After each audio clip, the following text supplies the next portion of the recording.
চারিদিকে ধসে পড়া ভবন, বিচ্ছিন্ন সড়ক আর ধ্বংসস্তূপের নিচে চলছে প্রাণের খোঁজ। কলম্বিয়ার 7.4 মাত্রার শক্তিশালী ভূমিকম্পে মৃতের সংখ্যা বেড়ে অন্তত 240 জনে পৌঁছেছে। কিন্তু বিপর্যয়ের মধ্যেও মিলছে বেঁচে থাকার অবিশ্বাস্য গল্প। কালি শহরে ভূমিকম্পের প্রায় 30 ঘন্টা পর ধ্বংসস্তূপ থেকে জীবিত উদ্ধার করা হয়েছে এক নারীকে, উদ্ধার হয়েছে একটি শিশুও। তবে একের পর এক আফটারশক, ভূমিধস ও বিচ্ছিন্ন যোগাযোগের কারণে এখনও কঠিন পরিস্থিতির মধ্যেই চলছে উদ্ধার অভিযান।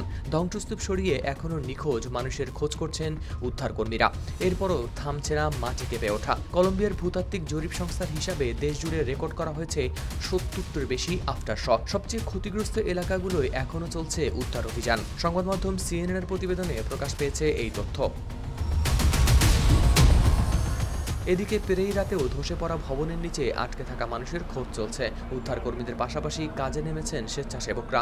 ভারী ধ্বংসাবশেষ সরাতে সেখানে নেওয়া হয়েছে ক্রেন ও জ্বালানিবাহী ট্রাক। তবে ভূমিকম্পের পর বিভিন্ন এলাকায় তৈরি হয়েছে নতুন সংকট। ভূমিকম্পের কেন্দ্রস্থলের কাছে সান হোসে দেল পালমার পৌরসভার লা ইতালিয়া এলাকায় পরিস্থিতি এখনও ভয়াবহ। সেখানে অনেক ভবন ও সড়ক হয়েছে ক্ষতিগ্রস্ত। 5900 মানুষের কৃষিপ্রধান শহরটি কার্যত দেশের অন্য অংশ থেকে হয়ে পড়েছে বিচ্ছিন্ন। কারণ পাশের কার্তাগো শহরের দিকে যাওয়া প্রধান সড়কে অন্তত 18টি স্থানে ভূমিধস হয়েছে। পুরো সড়ক পরিষ্কারের কাজে রয়েছে মাত্র একটি বুলডোজার। বুয়েনা ভেন্তুরায় ভূমিকম্পের পর একটি কারাগারে আগুন লেগে মৃত্যু হয়েছে অন্তত 4 জনের। ভূমিকম্পে বাহিয়া সোলানোর মেয়র জাইরসন লিওনেল ভ্যালেন্সিয়ার 6 বছর বয়সী ছেলে মাতেও নিহত হয়েছে। বাড়ি ধসে তার মৃত্যু হয় বলে জানিয়েছেন মেয়রের কার্যালয়। পরে শিশুটির স্মরণে মোমবাতি জ্বালিয়ে প্রার্থনায় অংশ নেন স্থানীয় বাসিন্দারা। দুর্যোগ মোকাবিলায় কলম্বিয়ার পাশে দাঁড়াচ্ছে বিভিন্ন দেশ। যুক্তরাষ্ট্র একটি দুর্যোগ সহায়তা দল পাঠিয়েছে। মেক্সিকো 255 সদস্যের অনুসন্ধান ও উদ্ধারকারী দল পাঠানোর প্রস্তুতি নিয়েছে। এদিকে কলম্বিয়ার নতুন প্রেসিডেন্ট আবেলার্দো দে লা এসপ্রিয়েলা ভূমিকম্পে ক্ষতিগ্রস্ত মানুষের জন্য